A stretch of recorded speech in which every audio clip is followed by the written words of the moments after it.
అమ్మ.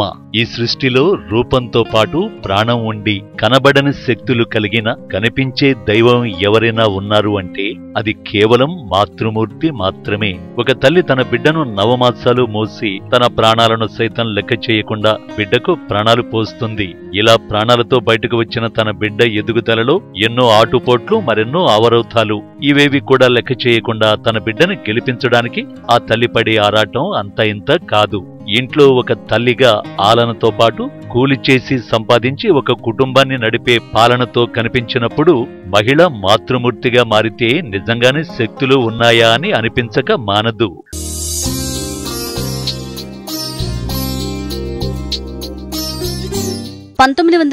సంవత్సరం మాతృదినోత్సవాన్ని మొదటిసారిగా అమెరికాలో నిర్వహించారు.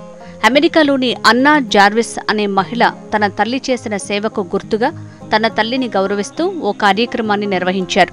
అయితే తాను చేసిన ఈ కార్యక్రమం పెద్ద సంఖ్యలో అందరినీ ఆకర్షించడమే కాకుండా చాలా పాపులారిటీ సంపాదించింది. ఈ కార్యక్రమాన్ని దృష్టిలో పెట్టుకుని ప్రతి ఒక్కరూ కూడా తమ తల్లి కష్టాన్ని గుర్తించి గౌరవించుకోవాలని 1914లో ప్రెసిడెంట్ వుడ్రో విల్సన్ అధికారికంగా మే నెలలో 2వ ఆదివారాన్ని మదర్స్ డేగా ప్రకటించారు. తర్వాత ఇతర దేశాలు కూడా ఇదే రోజును మదర్స్ డేని జరుపుకుంటున్నాయి.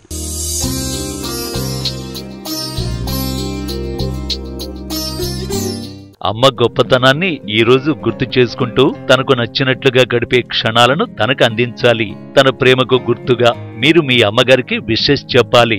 తనను ఆనందపరిచేలా గిఫ్టులు ఇవ్వడం, తన ఆరోగ్య పరిస్థితిని దగ్గరుండి తెలుసుకోవడం, ఈ ఒక్కరోజైనా తనకు సపర్యలు చేయడం చెయ్యాలి. ఇలా చేసే ప్రతి చర్య వల్ల మీ అమ్మగారు తన జీవితంలో పడిన కష్టాలను, శ్రమను మరిచి సంతోషంగా మీతో గడుపుతుంది.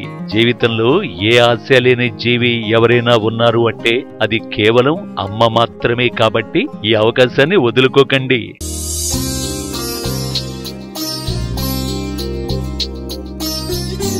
సాధారణంగా మదర్స్ డే అంటే ఎవరైనా సరే విషెస్ చెప్పడం, గిఫ్టులు ఇవ్వటం మరియు తనకు నచ్చిన వంటలు చేసి పెట్టడం చేస్తుంటారు. కానీ అమ్మ ఆరోగ్యం గురించి కూడా వాకప్ చేస్తేనే నిజంగా మీరు మీ అమ్మకు ఇచ్చే గొప్ప గిఫ్ట్. ఒక వయసు వచ్చిన తర్వాత ఆడవారికి ఎన్నో ఆరోగ్య సమస్యలు వస్తుంటాయి. అలాంటి వాటిని ముందే గుర్తించి సరైన వైద్యం అందిస్తే అమ్మను ఇంకా కొన్ని రోజులు ఎక్కువ బతికించుకున్న వాళ్ళం అవుతాం.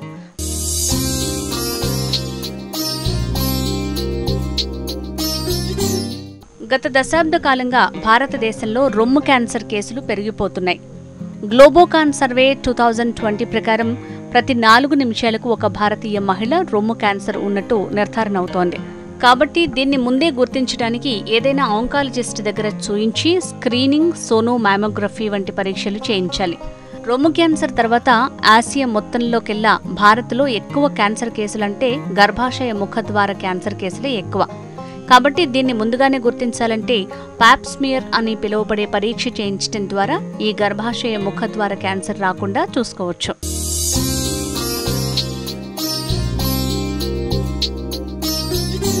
మెనోపాజ్ తర్వాత అంటే మహిళలకు పీరియడ్స్ ఆగిపోయిన తర్వాత గుండె జబ్బుల ప్రమాదం పెరుగుతుందని ఆరోగ్య నిపుణులు చెప్తున్నారు. కాబట్టి గుండెకు సంబంధించి తన BMI ప్రకారం కనీసం సంవత్సరానికి ఒకసారి బ్లడ్ ప్రెషర్ టెస్ట్ మరియు 4 నుంచి 6 సంవత్సరాలకు ఒకసారి బ్లడ్ కొలెస్ట్రాల్ టెస్ట్ చేయించాలి.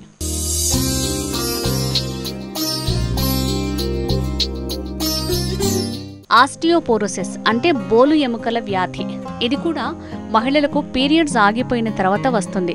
ఎముక సాంద్రతకు ఈస్ట్రోజెన్ అనే హార్మోన్ చాలా అవసరం. అయితే 35 సంవత్సరాల తర్వాత ఈస్ట్రోజెన్ హార్మోన్ లెవెల్స్ తగ్గిపోతుంటాయి. కాబట్టి ఎముకల డెన్సిటీ టెస్ట్ చేయించడం, తర్వాత వాటికి మందులు వాడటం చేయాలి. ఇలా అమ్మ ఆరోగ్యానికి సంబంధించిన పరిరక్షణ చూసుకుంటూ ఉంటే మనకు నిత్యం మాతృదినోత్సవమే.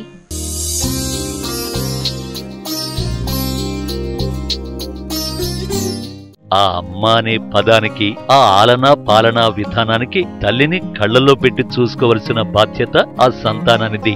గుర్తు చేయాల్సిన బాధ్యత ఈ సమాజానిది. నిజంగా ఇలా తల్లి ప్రేమను తెలిపేలా ఎవరెన్ని మాటలు రాసినా, ఎవరెన్ని చిత్రాలు గీసినా అది ఆ కుటుంబాన్ని కడుపులో పెట్టుకుని చూసుకునే తల్లికి అంకితం. ప్రాణికి మనుగడ ఉన్నంత వరకు అమ్మ ప్రేమ అందరికీ శాశ్వతం.